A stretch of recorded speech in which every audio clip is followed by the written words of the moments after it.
Hello, everyone, and welcome to the final episode here on Tales from the Wandering Scribe. I'm your host, Gabriel Garcia. Many of you know me as the Wandering Scribe and the Wandering Quill. And joining us today is our final Historians Lounge episode for the month of May. And I am super excited to have this guest here on the show. Now, our guest today is a professional archaeologist with over 25 years of experience in the field of archaeology, history, and historic preservation, with research interests in the archaeological of battlefields and sites associated with the African American experience. He has taught public archaeology and cultural resource management at Georgia State University, introduction to archaeology at North Carolina State University, and American history at Shorter University. Throughout his career, he has actively engaged the public concerning issues of archaeology, history, and historic preservation, and continues to do this even now. And I am so excited to have this guest on the show because we're going to be talking about a very special topic, which is a blend of history and archaeology, which is a rarity, as I don't have a lot of archaeologists here on the show. So this is going to be a very exciting episode, ladies and gentlemen. So without further ado, let's give a huge round of applause to our guest today, our final guest for the month of May, Garrett Silliman. Garrett, welcome to the show.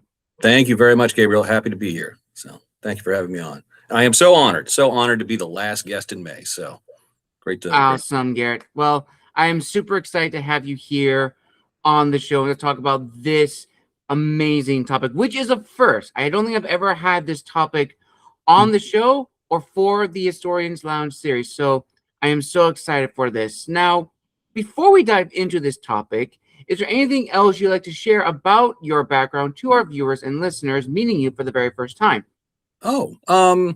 Wow, I'm honored to have such a spotlight. I just appreciate being on here, and I've always really relished the opportunity to be able to talk to people and share things that I'm interested in, things that I get excited about, and things that I feel are very important. So appreciate the opportunity to be on here. So.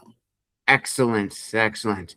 And for our topic today, viewers and listeners, we're actually going to be looking at the historical preservation and archaeological importance of battlefields in the American wars here. Now, to start us off, Garrett, let's start with our first question. In what ways do historical narratives surrounding conflict sites shape archaeological practices and interpretations? Well, that's a great question. It's also one that's multifaceted. So there's many parts to that. One of the best ways I can think of it is, we as just people in general, and specifically as Americans, have a sort of a very unique interest in the sense of place. Place is something that's tied to our history, tied to our identity, tied to meaning of who we are as a people. And really, I can think of no better place, off the top of my head. And okay, I'm a little biased because it's something I study and I work in. But then the idea of sites of conflict or battlefield sites, that intersection of history and ideology and meaning, and which takes into so many different things about what makes that up and what it provides us with our identity, and be tied to actually a physical location that you can visit, you can see, and as Lincoln said, generations hence to come here and ponder and to dream. Right. So it gives us this idea of who we are by looking back at this. Right. And actually physically being able to see that. So for me as an archaeologist to actually be able to go out there, not only visit these battlefields and tour them and see these things and see the landscape, but to actually hold in your hand objects that were deposited by people that participated in these events, and to try to interpret those things and to make meaning out of that, and kind of make meaning out of it. And oftentimes, this just very complicated, idea. And so to me, that is really, I mean, it always gives me a charge. I still get excited about it. Doesn't matter how long you've been doing this. I always get excited. Just, finding a single bullet, I still get excited about that. And so, having that sort of physical manifestation is just another element of making that real, of providing meaning. So. Absolutely. Very, very true. And I think now more than ever, these sites, need to be, protected and preserved for future generations. And I actually remember a colleague of mine who is a fellow historian.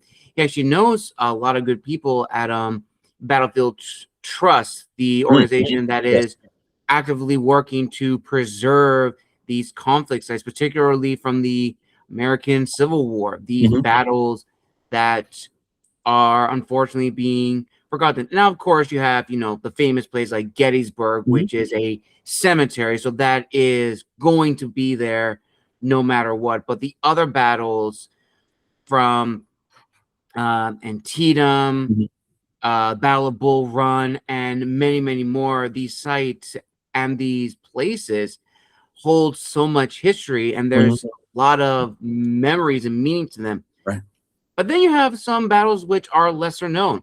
And these sites are getting completely, removed. Like there's no way we can actually go and visit these places, which is another reason why now more than ever, conflict sites and even going further beyond, just war sites here in the American continent, but any historical site that has meaning to it, regardless of its impact, needs to be protected. Sure. No. That's without a doubt, And I think you raise an interesting point of even with the larger, better known sites, places like Gettysburg or Antietam. What people oftentimes don't understand is that what is in the area that's protected, say what's in the the National Park Service property, what they manage, is only a fraction of what the actual battlefield would have entailed at the time. So that's one of the things that I oftentimes work with are in areas that are adjacent to Park Service property, where we're looking at areas that were actually part of the original battle. So part of the original, June 30th, through, July 3rd, that whole area of conflict, but outside of the dominion of the Park Service. So it's not being protected, but yet it's still, an important part of the battlefield, part of that totality. One of the things that happened was after the war, veterans groups would establish monuments, and so they would purchase areas, to establish monuments. So that was the first measure of protection for a lot of these battlefield sites, is veterans coming down, so that they would come down, they would visit, and they would have reunions, and they would hold these things. And more people had these, and eventually they got aggregated, and then the Park Service eventually took over this property, accumulated this property, now manages it, to what we have today. But yeah, oftentimes people they say, oh yeah, well and sometimes people talk to me and they'll say, oh, well, don't worry, this development isn't going to affect the battlefield. It's over here. Well, actually, originally the battlefield was over here, and your project is right in the middle of it, of where it originally was. So, and to your other point of lesser known conflicts, especially smaller engagements with indigenous people, other areas that are often overlooked in history because they didn't have that initial protection of, say, a lot of Civil War battles had with veterans coming back and purchasing areas for monuments. So oftentimes these things are just sort of lost to memory, or they enter into folklore, in a local area. And so that's another thing that that we often encounter, is that we don't know where exactly it was. So that's where archaeology can come into play to be able to, actually physically locate something that was associated with that battle. So we can say, yeah, okay, well, here it is. Here, there's really no other way that, that these musket balls would have gotten here in this configuration, unless there was this engagement here. So we know that we're in the right spot. So that's in another way in which archaeology can help kind of locate those things and help define, those areas that have been lost to memory. Absolutely, very true. And going back to what you were talking about just now, how whenever you've gone to, any archaeological site and you're finding like either a bullet and you get that excitement, it leads to the importance of, artifact significance. And my question to you is, what kind of artifacts are most frequently discovered at conflict sites, Mm. and how do they enrich our understanding of the events that unfolded there? Well, that's a great question. Unfortunately, the most common thing that I find at conflict sites are pull tabs for beer cans in the 20th century. Mm. Trash that people left behind afterward. But after we clear that stuff out, by far and away in the United States, the most common conflict item would be bullets, either dropped or fired. And so, in general, the way that we characterize these things and how we interpret the material that we recover, dropped bullets or unfired bullets are generally indicative of a stationary position where someone was loading their weapon, and then cartridges fall out of their cartridge box. In the 18th and 19th century, people had these large leather cartridge boxes that were filled with anywhere from 12 to 40 rounds of ammunition. They'd pull it out, heat of battle, things would drop out of their cartridge box. And so when you see a line or a whole grouping of these things that are dropped, it's likely indicative that there was a stationary infantry position. Whereas when you see fired bullets, that is something that can mean a couple things. One, it could be things that are fired at that stationary infantry position, sure. And oftentimes we can tell from the marks on them and from the impact that they might have, how far away they might have been fired, or how close an enemy position might have been, or if they have no marks at all, that it was something that was fired and was shot over the enemy, that just sort of landed, fell out of its trajectory. I mean, you think about how many of these things were fired in a battle, especially Civil War battles, where you have thousands and thousands of people, and they're firing, at least 40 rounds of ammunition, in a day, probably, if they're heavily engaged. And so you think about that times 40 times 60,000 people, that's a lot of ammunition flying around, right? Yes. So yeah, by far and away, that's the most common thing that we find. But even in earlier engagements where, 40 rounds of ammunition fired in a day at a battle, a Civil War battle, would be very common. 100 years prior, no, not even close. It would, if you fired, 12, 14, rounds of ammunition in an engagement, that would have been normal. There are comments of people in the American Revolution of firing, a whole cartridge box, of 24, rounds of ammunition, and just it being an absolute, massive amount of ammunition fired in a day. Right. Whereas 100 years later, that wouldn't be much. So oftentimes the frequency of these things that we find, helps us identify and interpret the intensity of the battle, of what was going on. So both from the dropped and the fired. So, and then couple that with other artifacts we find too, right? Mhm. So oftentimes there are personal effects, and that's one of the most amazing things I think about battlefield archaeology, is it's oftentimes the archaeology of the individual, right? Like we know that somebody held this bullet in their hand. We know that somebody loaded it in their weapon. We know this might have fallen out of somebody's cartridge box.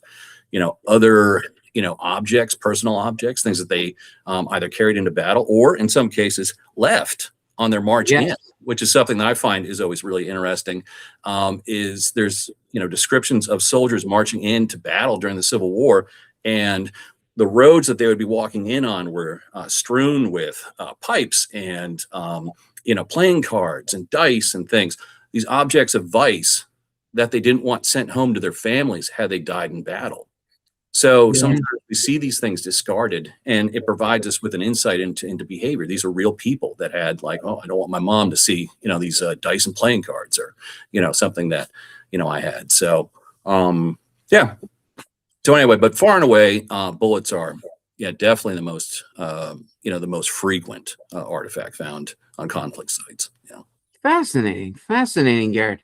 Now, this next question actually reminded me of my old college roommate back during my graduate program. At the time, I actually shared an apartment with two other liberal arts majors. You had a museum specialist, an archaeologist, and me being the historian. So it was a very, very interesting, but very, what's what I'm thinking of?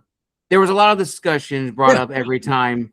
And I remember at the time, my roommate, who was the archaeologist, was telling me about how, just like with history, how history has its own methodologies and their approach to, a certain subject or teaching. archaeology is a very much the same way. They have their own method of how they approach certain sites or going about excavations. So for you, Garrett, what specific archaeological methods are employed when excavating these conflict sites? And how do these differ from standard archaeological excavations?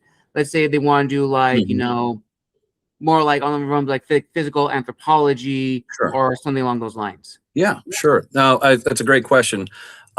Because yeah, the methods are definitely have to be tailored, to your site and to what your anticipated data needs are going to be. So, like any other project, we start out with a research design, right? And we have an idea of, we have certain research questions, we have ideas of how we're approaching the site.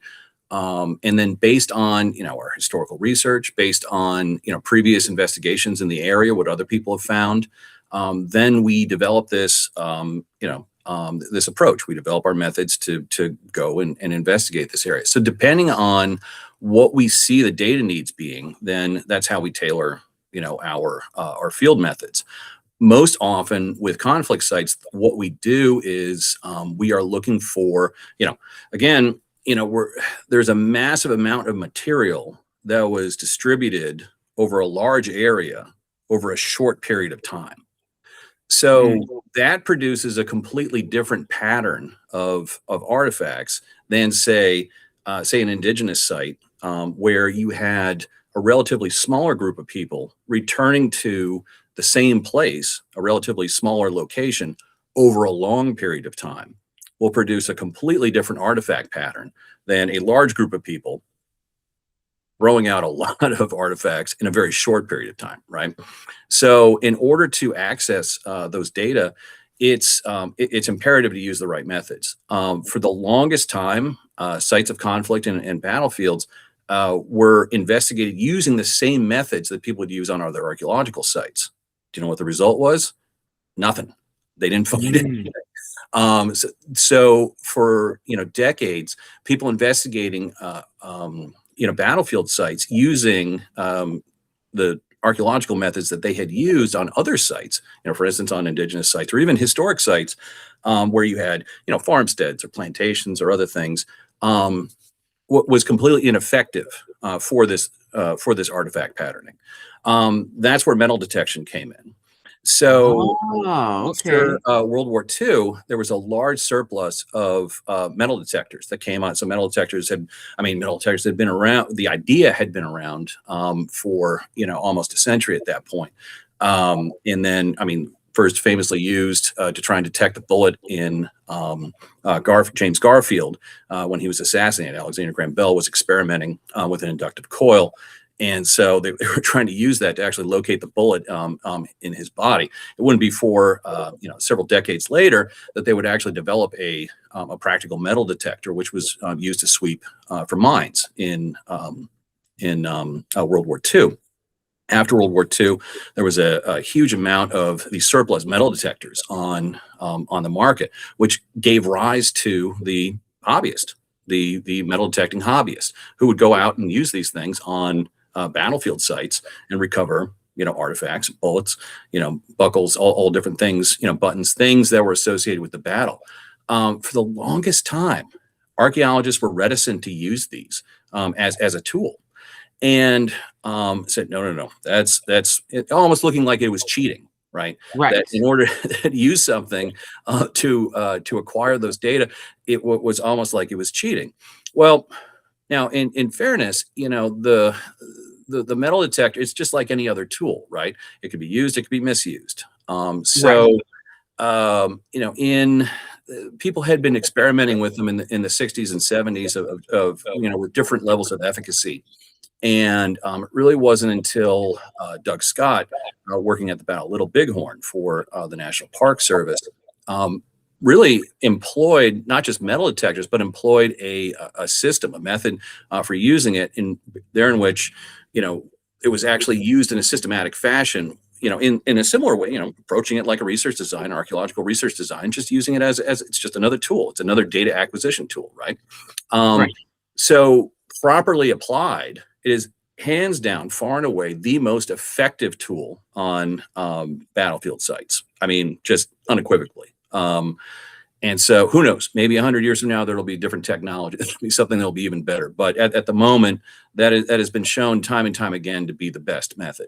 Now, again, it has to be applied properly. It has to be used systematically. You still record things in the same manner, but your intent is different. You can the you know the amount of data that you can recover, in a relatively short amount of time, is amazing.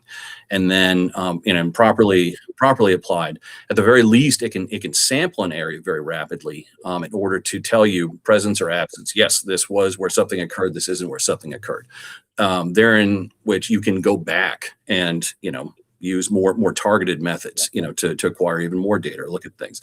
And then if you get, concentrations, you get different other, you can get features, you can get other things that might be identified through this method. Then, traditional archaeological methods can be very effective in sort of more fine-grained, understanding of those things. But for initial identification and patterning on a battlefield site, hands down, metal detection used in a systematic fashion is the best approach. So Absolutely.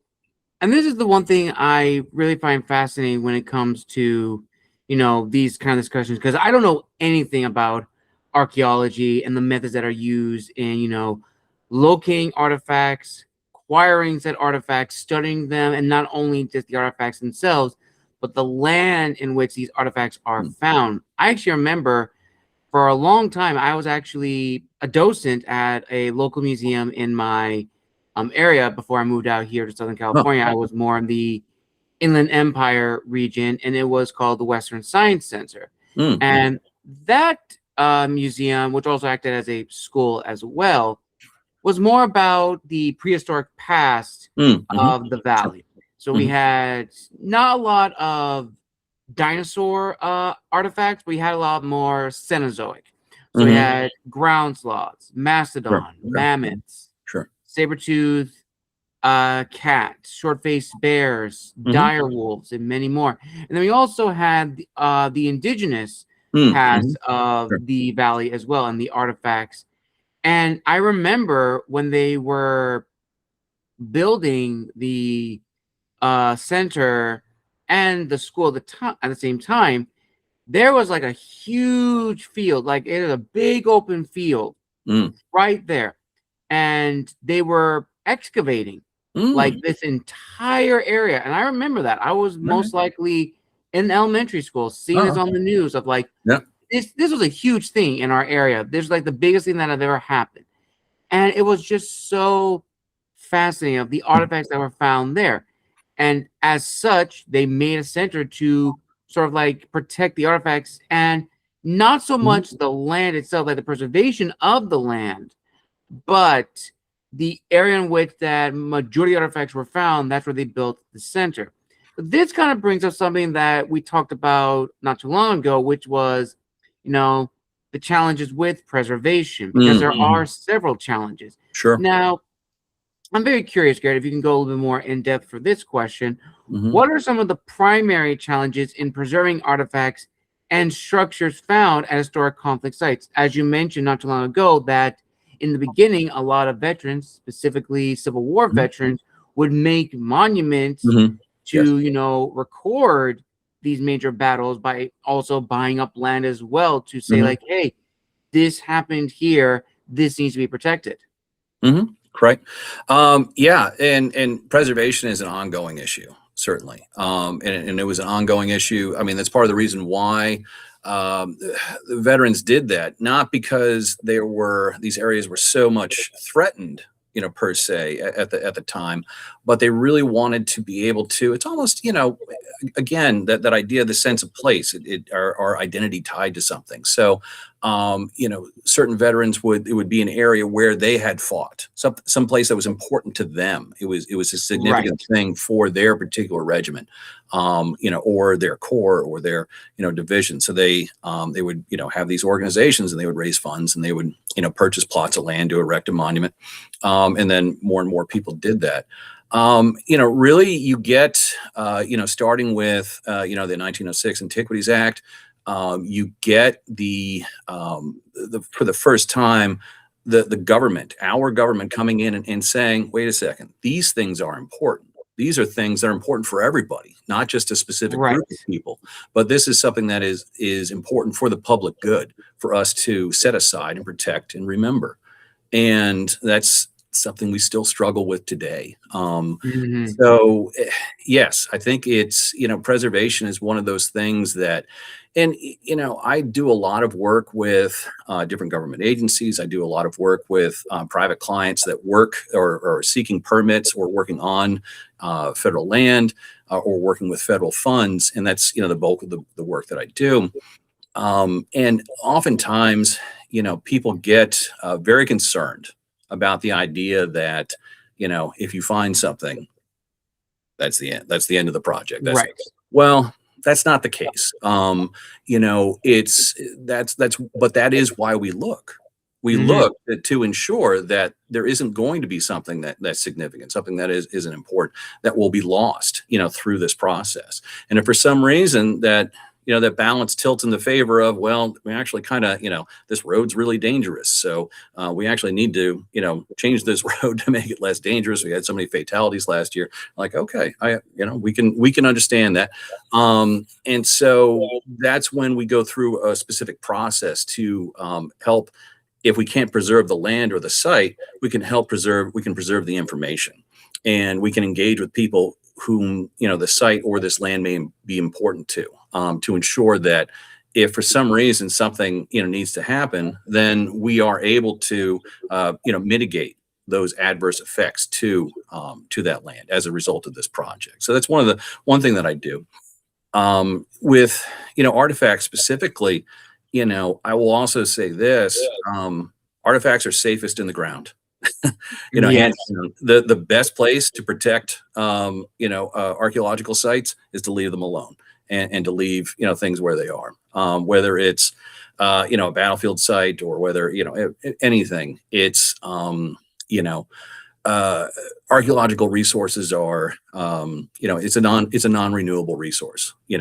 Once we remove it, once we excavate that, once we take it out of the ground, it has been removed from that context forever. And specifically things like iron, if I can help it, I will not take it, because once you take iron out of the ground, once it gets exposed to air, that is a conservation nightmare. So oftentimes, again, we try to do as little as we need to, oftentimes, to assess what's there, and to be able to get an idea, so that we can leave some of that information. We can leave things in the ground to stay protected, or to be studied later with non-invasive methods. So Right. yeah.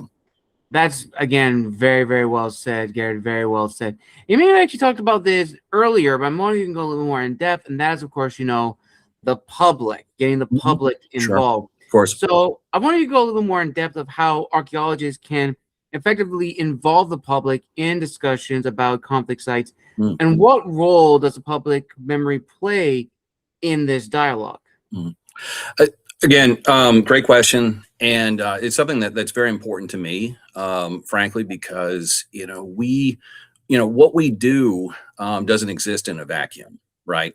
What we do should have meaning to people. What we do should affect people. These are all things that we do, hopefully for the public benefit. But it's not the sort of thing that we just say, oh, well, the public should just appreciate what we're doing. Well, no, we need to help people understand why it's important. We need to involve people in the process. I'm a huge proponent in the democratization of the past, and for people to have agency to tell their story, and for everyone to be involved and have a place at the table in order to tell this story. I look at myself. I'm a tool, just like the metal detector. I am helping, to deliver this and kind of direct the process. But, it's important for everyone to have a voice and for everyone to have a say in order to direct this. Because there are some things that are just, they're important, and they're nationally important. Again, going back to the 1906, Antiquities Act, the whole reason that that was passed was the idea that there are things that are of universal importance, whether they're in Chaco Canyon, New Mexico, or whether they're, Gettysburg, Pennsylvania, or, wherever else. These are things that are important to us, for our national identity. Mm, And so I think that as archaeologists or historians or whomever, and really just anyone, working in these fields, I think we have an obligation to involve the public and to involve people in what we are doing in order for them to have a place at the table to understand this. That's why any of these projects that I do, they have a public comment period. Unfortunately, oftentimes it's a lot of people don't even realize that there's a public comment period on these public works projects. Anything that has that's operated through the National Historic Preservation Act or the National Environmental Policy Act, things that I work within the the framework of. All of these have a public comment period, right? And so these are all things that people can weigh in on and should weigh in on. We want to know what people have to think of, have to say about this and what they think about them. So yeah, I think having that involvement is absolutely critical. And because it's not just enough to be like, oh, well, for me to say, well, yeah, it's important. Trust me. Right. Trust me. So, it's we need to demonstrate that. We need to demonstrate that through good work, and to involve people. Now, one of the issues that we run into is that a lot of this information isn't public. And oftentimes it's not public archaeological information. It's not public for protection in order to ensure that there aren't people that get that information and go out and disrupt and loot archaeological sites. yes, That's that a is huge very, very problem. true. That's a huge problem, and especially things that are sacred sites, indigenous sites that not only have important data, from an archaeological perspective, but also have sacred meaning, to people that we certainly do not want anything to get disturbed or anything to happen to those. And unfortunately, we have to strike a balance between what involving the public and making sure that people understand that this is important, getting people's buy-in and their opinion on these things. At the same time, keeping some information back because it's just we don't want to run the risk of something happening to these sites. So Absolutely, that is very, very true, Garrett. And this kind of leads into sort of like I'm going to do a mix of several questions because they definitely all fit very well together and answer a very important topic among many things we're going to be discussing. So, as we talked about, there's almost like there needs to be like this, in a way, collaboration between, the archaeologists and the historians and the histories to Sure. understand both sides of the coin, so to speak. Mhm. So, in that regard, how crucial is a collaboration between historians and archaeologists in understanding conflict sites? And something that you touched on not too long ago, that leads into, the ethical issues that might emerge during the excavation and interpretation of these conflict sites, which may include sensitive military histories or mass graves, which also in turn shape modern social political narratives and debates. All right, Gabriel said a mouthful there. Okay. Yeah, that was a very loaded question. Yeah, there you go. Well, no, but of course, these are all, incredibly significant and important, topics to raise, and things that we, yes, we do have to deal with. And also, we walk a fine line sometimes with these things because, yes, anytime that you encounter a field of conflict, yeah, it's quite possible. Not only did people die there, but there could be people that are still interred there. It is not uncommon for that to happen. There were oftentimes, soldiers, just take the Civil War, for example, soldiers were buried, where they were, at Kennesaw Mountain battlefield that I worked at in North Georgia, north of Atlanta. The soldiers on both sides, there was an armistice, a truce that was called so soldiers on both sides could go and bury their dead. Well, oftentimes these, they were doing this, and this is the end of July in Georgia, so you can imagine, after fighting, just it's kind of grisly. So these people, took, break from fighting and went and they interred their dead there on the battlefield, on the property. Now, after the war, these soldiers were disinterred and then reinterred in a national cemetery not far away, in Marietta. Did they get all of them? Maybe not. Mm, Unfortunately, this is a fairly common thing. Or some people may have been buried there, and then they have a cemetery that that is developed as that location, right, of where people were interred. You mentioned Gettysburg being a famous example of that. Are the boundaries of that encompassing all of the interred bodies? Well, yeah, maybe not. So yes, it's a very difficult situation, and this is something that I know that they've dealt with also in Europe. I don't deal with European conflict sites, but I know Spanish Civil War sites. There are a number of mass graves that that people have been working on. And there's a Center for Conflict Archaeology at the University of Glasgow. That I know that they've been working on a lot of these sites in continental Europe, Spanish American War, or not Spanish American, Spanish Civil War, the World War I. But yeah, unfortunately, it's things things of that nature. They do happen, and then you also get into the question of, well, there are graves. I mean, my own personal opinion is that we don't move them. right. That where you were interred is where you're interred. Unfortunately, that there may be reasons, extenuating circumstances why people have to be removed. In general, I don't agree with the practice unless it's absolutely necessary. So A few more questions sure. left. And these two, I'm particularly keen to hear your thoughts on, because I think you did touch on them a little bit. But this one that's tied to it, I'm really interested to hear your thoughts on this in conjunction to its role with archaeology and historic preservation. Mhm. So the first part of this question is, how do issues of race, gender, and class intersect with archaeology and conflict sites? Mm. And secondly, what is the significance and role that oral histories hold in deepening our understanding of archaeological findings from Mm. these conflict sites? Mm.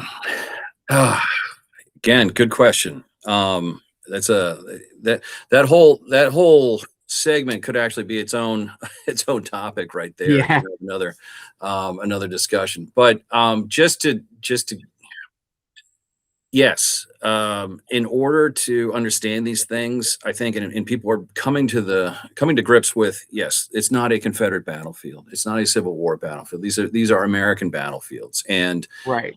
just like today, they hold meaning for all Americans. At the time that they were fought, they involved a whole wide range of people.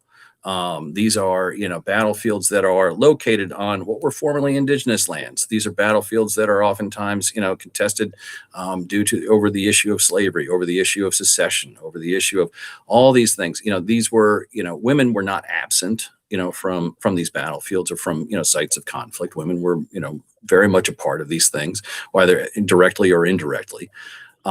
People of color, the same thing. Either, oftentimes we see these as kind of side players, or they, kind of appear in, miniseries as, as someone, as a minor character that, just appears. But no, these are all things, and as a result, these all resonate with people today.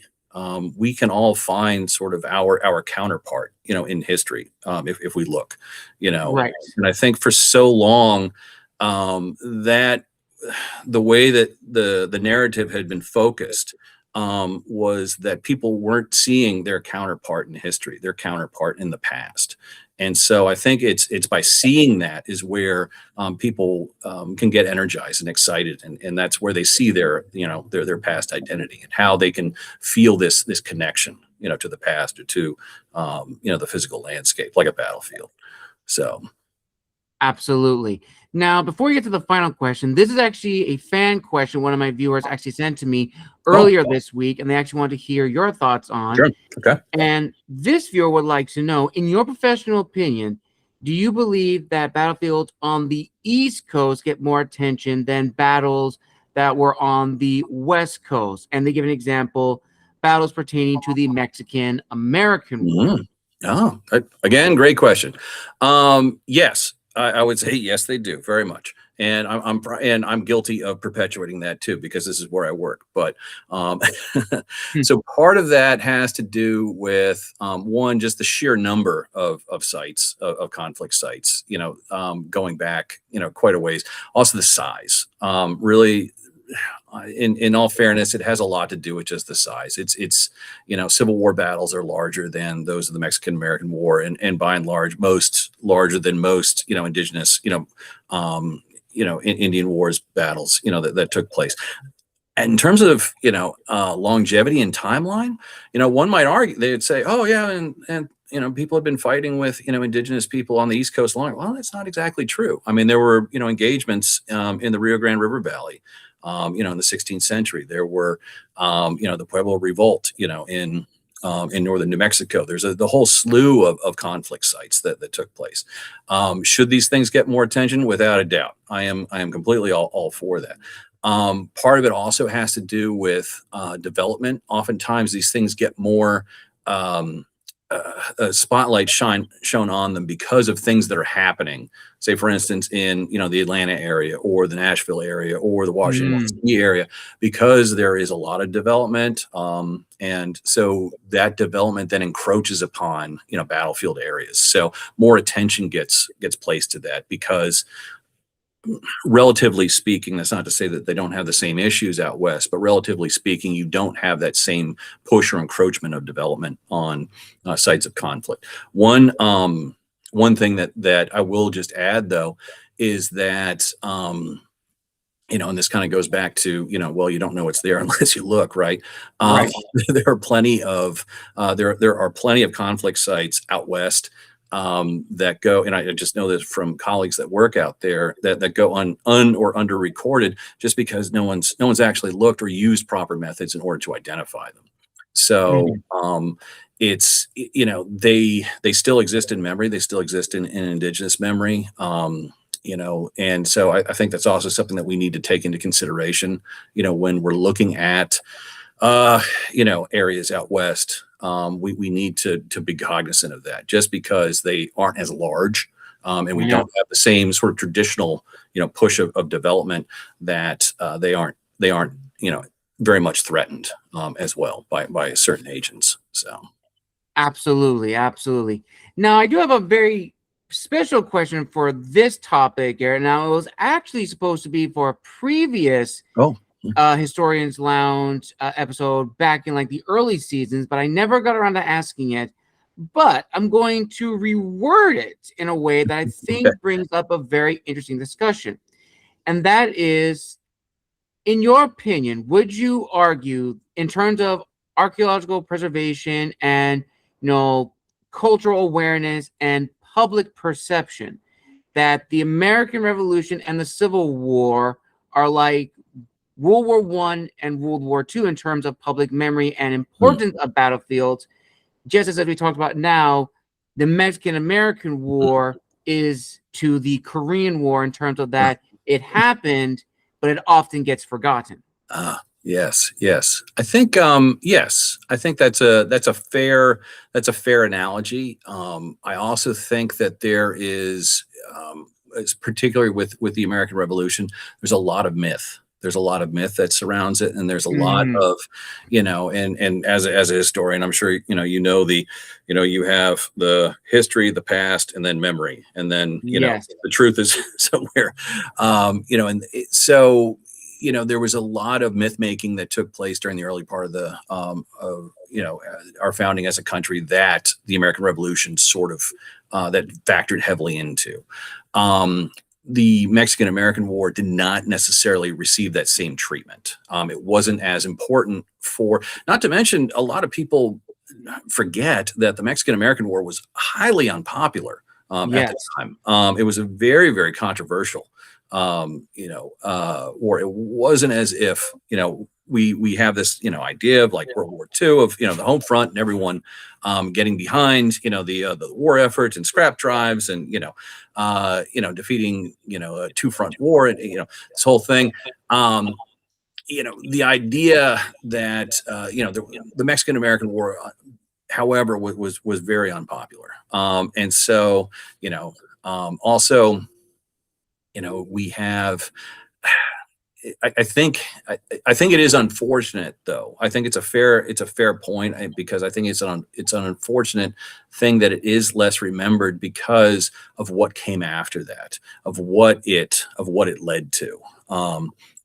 And in terms of, westward expansion, in terms of the treatment of indigenous people, in terms of, all these things that happened, as a result of, the Mexican-American War.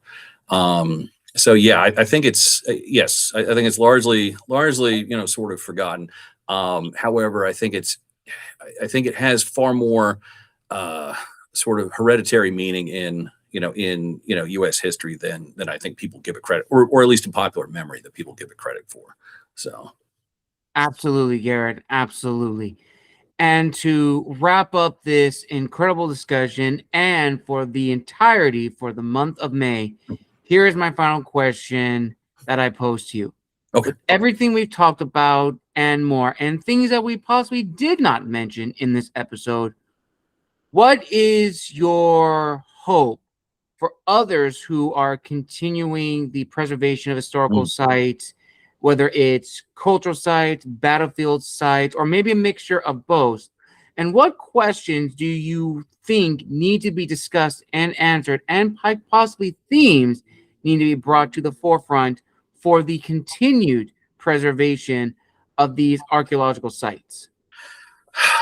Well, I again could go on for an hour about that, but I will just say very briefly, I think, the most important thing that we can do moving forward is listen to one another. We're all, here, we're all Americans. These sites are all important to us, or at least they should be. And if they're not, I think we need to do a better job of, providing those resources and education to help people understand, how or why these things are important. And also for people to see, their reflection, in the past, and to see how they fit into, this sort of this complex, this, vast, many layered tapestry that we have, in many ways, very, very complicated and challenging past that I think we need to confront and understand. And regardless of whether we like it or not, whether it's something that the reflection is something that we like the look of, we need to understand it and accept it. And I think it's vastly important in order to do that, to recognize these things, and to talk to one another. Also recognize that we don't know everything. I think that's one of the biggest mistakes. There was a congressional hearing where, one of the senators, and this was in a review of the National Historic Preservation Act, about the process.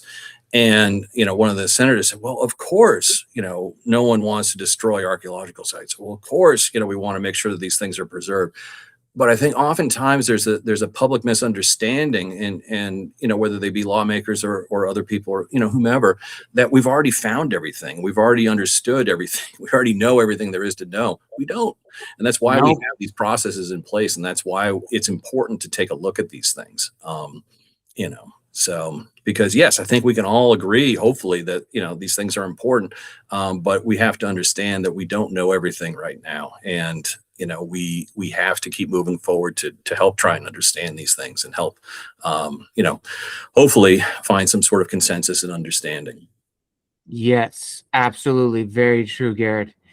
And on that note, viewers and listeners, we conclude this amazing Historians Lounge episode here on the channel, officially ending our lineup for the month of May here on the show.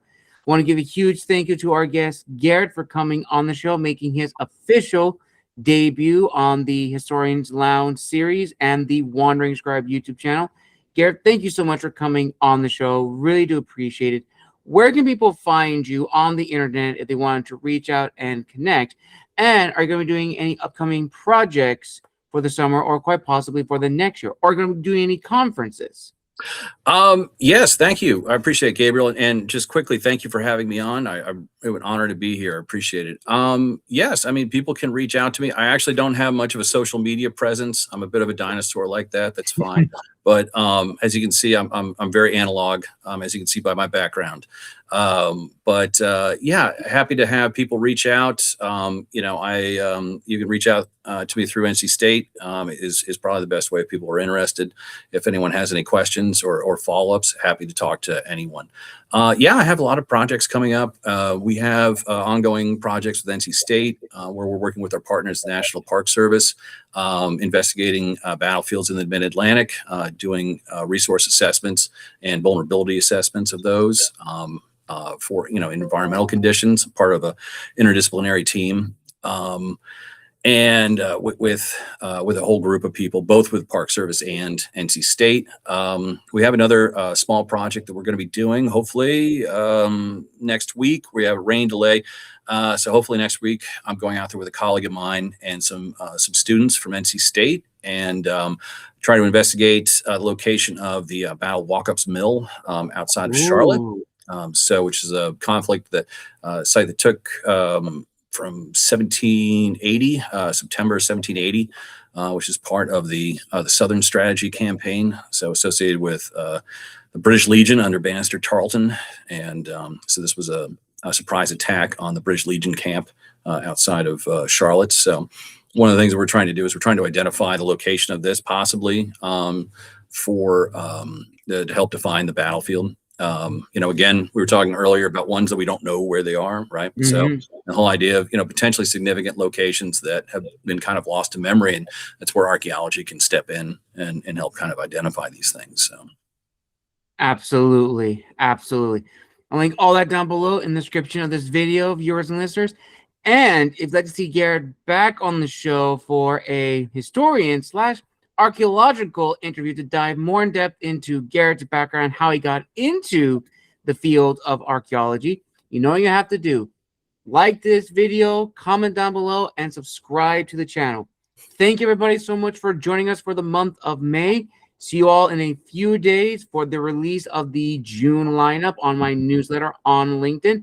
If you're not subscribed to that, you definitely should. That is where I'll be posting all of my stuff, who's going to be featured on the show, as well as some surprise guests here and there. So until next time, this has been the Wandering Scribe and the Wandering Quill, signing out, wishing you all a wonderful day wherever you are in the world. Happy Thursday, everybody, and we'll see you all in June. Take care and goodbye.